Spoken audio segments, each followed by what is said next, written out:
Tim Bigham with Delta Derivatives joins us now for the Trader Rundown. And are we at a make it or break it stage here with the stock market? Yeah, I think so. We keep kind of just bouncing back and forth between this trading range here. At some point, we're either going to break out or break down here. And I think, earnings season approaching not soon, but somewhat soon. I think that will probably be the tell here. Interest rates, I don't think will move much from here. We'll certainly get the usual, kind of tweet sort of response. But overall, the market, I think, low interest rates, putting a floor in it, and valuations putting a ceiling. We'll see which one wins out ultimately. Let's take a look at some big movers in the market. Roku, this stock has been reacting, maybe even overreacting to Disney coming online with streaming. Yep.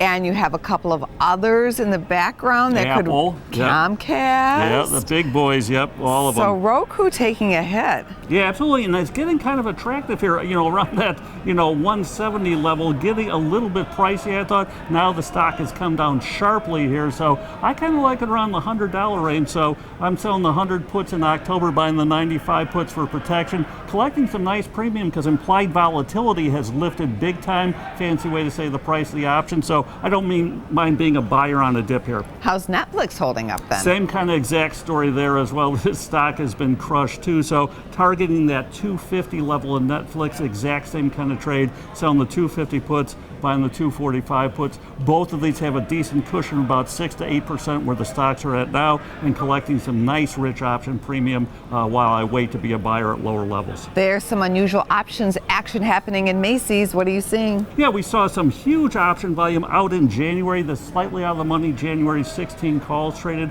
over 4,000 of these. They lifted the implied volatility. Last I looked, stock was up about 8 cents. These calls up about 14 cents. So I'm just jumping in, buying the shares, selling these, expensive calls, following with that big call buyer, more importantly, capturing the fact they're overpaying big time. So that covered call has actually gotten 6 cents cheaper with the stock up. I like that kind of trade. That was a busy trader talk. Thank you, Tim. Anytime, Ange. For more Business First AM, check us out on social media. We're on Facebook, YouTube, and Twitter. And go to businessfirstam.com for where to see our show on TV.